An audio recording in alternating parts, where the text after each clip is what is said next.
Now, I'm probably going to throw you a curveball right at the beginning of this, because some of you, you know some of the other games that I play, some of the other games that I enjoy.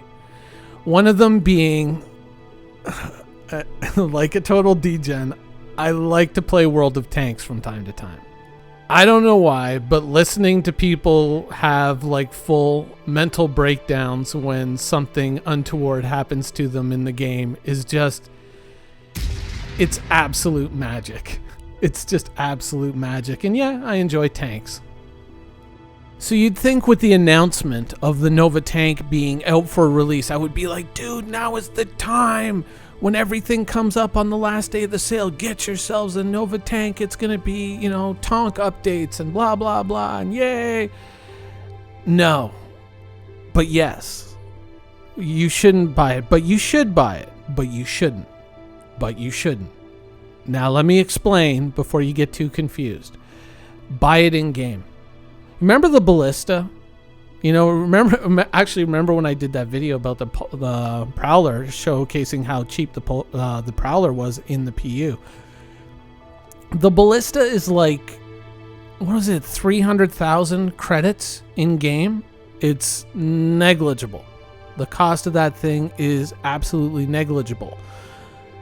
So you can probably expect the Nova tank to come in somewhere like that.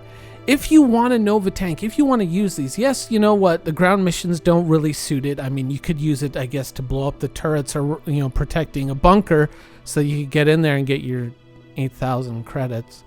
But, yes, there is obviously going to be a use for things like this. And these are cool. But you really have to think about, yeah, owning it is great, but how am I going to get it to anywhere of consequence? And currently, for the ballista and the tank, there's only one game in town, and that's the Hercules Starlifter. Which is kind of a good and kind of a bad thing, but if you were serious about tanks, if you were serious about getting armored troops and things like ballistas to a location, that's kind of like the end of what you should be considering purchasing. This is the beginning. If you really want to be able to move these things out by yourself. Now, if you've got friends who already own this and who want to, drop tanks off, then I would just hold out when the when the Nova tank comes out, or even now with the ballista, I would just buy them in game for credits because they're dirt cheap and it's an easy amount of credits to get. I mean, it's literally found money. It's nothing. It's, it's like, oh, hey, I forgot there was 300,000 credits sitting in my back pocket this whole time. OMG. It's not a lot of money in Star Citizen. It really isn't, like, for these vehicles. So I would just hold out and just purchase it when it becomes purchasable in game. Really, the key to doing anything with these vehicles is the Hercules Starlifter. Until this thing arrives and until it's, functional, then buying a Nova tank or buying a ballista is basically just kind of a waste, especially if you're going to do it with real money.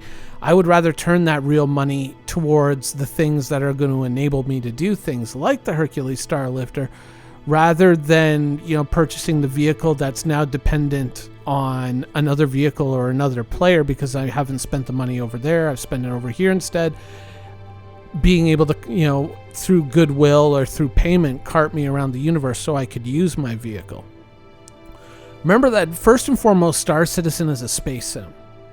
And while things like the Nova tank and the ballista and the Tumbril, Cyclone, and all of the space bikes and all that are certainly interesting and fun, and I'm glad that they're in the universe, the core of this game is spaceflight and traveling from one planet to another, and tanks don't fly through space.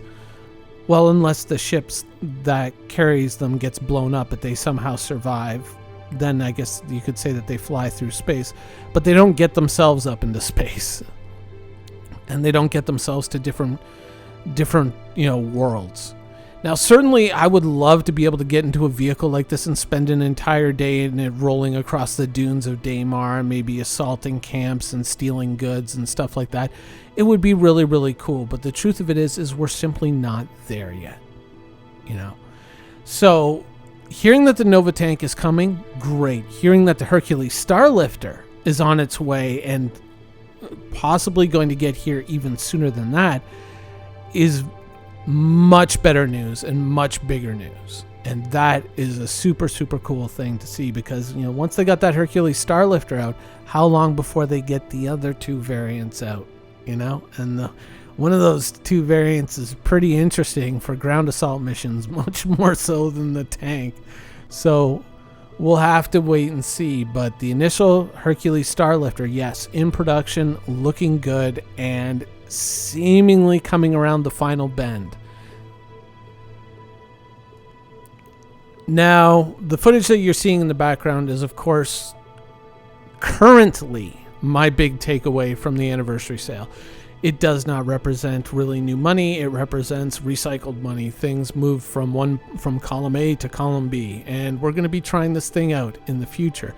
Torpedoes, of course, currently are heavily nerfed. I do expect that to be reversed, but right now, I'm pleasantly impressed with this ship in certain regards. In other regards, I'm kind of, you know, one of the things I find is that its rate of roll, especially in atmosphere, doesn't seem to jive with the fact that it has wings and a relatively aerodynamic design.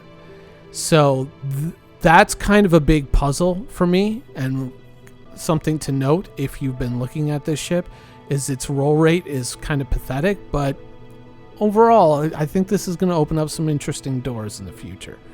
One of those doors, of course, is to defend yourself against capital ships, or the potential for a capital ship to kind of ruin your day. Having something like this can kind of give that person a moment of pause. Certainly if there's more than a few torpedo-armed ships out there coming from different directions, it could turn a capital ship into a serious heap of reclaimer food, and that wouldn't be bad for me either.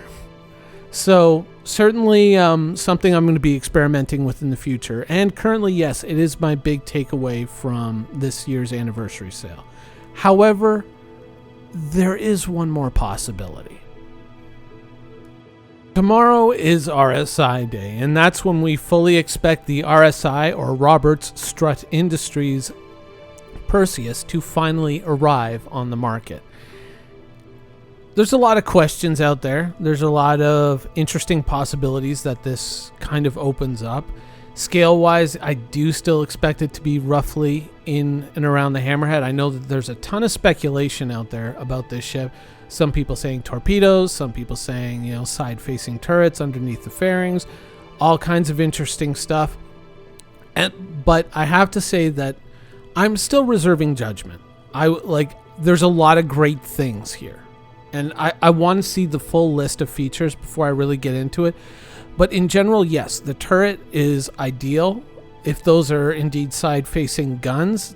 As I've talked about in the past with ships and having to pursue ships, having side-facing guns on a thing like this is not a terrible idea, especially if someone tries to kind of drive up beside you and then decouple and bring their weapons to face. That opens up some interesting possibilities. I like the idea of the high-slung cockpit. I'm a little bit leery of downwards visibility, but then again, we are now confirmed to be supposedly getting a downward-facing radar, much like in Elite Dangerous. I keep having to remember every time I say that. Not EVE Online, Elite Dangerous. I keep stumbling and having to pause, and then I lengthen it by explaining it and do nothing for the video. Anyways, I have a lot of hope for this. Is it going to be a fast ship? Hopefully so, but relative to its size, of course. I think that this is going to be a ship that is going to benefit from all of its predecessors. Is it going to be flight ready? My gut reaction is no. I don't think so. I think this is going to be another one of these kind of future ships that we dream and dream and dream about, and hopefully one day gets built, like the Banu Merchantman, like the Polaris, you know, things like that. I don't know. And because I don't know, I'm not really comfortable making a full speculative video solely about this ship. What I am going to do, however, is I am going to make another ship updates tomorrow once we have this ship out, once we have the actual price, not the guessed price, but the actual price, and we have some facts and figures to kind of break down. And we are going to do a special Saturday ship updates where we kind of really dig into this thing, look at the features, any issues that we can see automatically with the design. There are always little minor things, as hopefully they're minor. And we're just going to look at the real practical use of this ship. Is it a wise place to park your money looking towards the future in Star Citizen? And who knows? They might shock and surprise me, and this thing might be flight ready, and we might be going on a tour of this tomorrow. We'll just have to wait and see. Anyways, that's the show for today. I hope you guys enjoyed it. See you tomorrow.